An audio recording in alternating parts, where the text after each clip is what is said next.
How to stop Google Photos from automatically uploading and upload manually. Hi everyone, this is Kate and welcome back to another video, and on today's tutorial we will see how we can stop Google Photos from automatically uploading and to upload manually.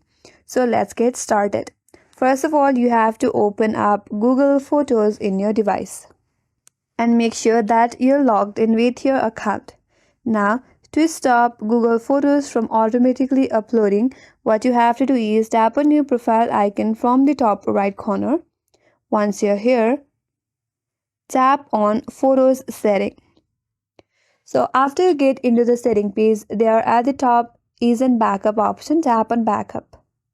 Now, if you want to stop your Google Photos to automatically upload photos to your account, you have to turn off this toggle, or you have to toggle off this backup option. Once you have done that, now your photos will not be automatically updated to your account.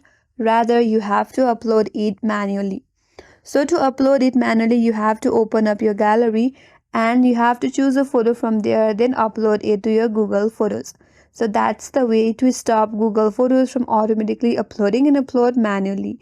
That's all for today's video. Hope this video was helpful. And if you're new to our channel, consider subscribing. Thank you for watching and stay tuned for more tutorials.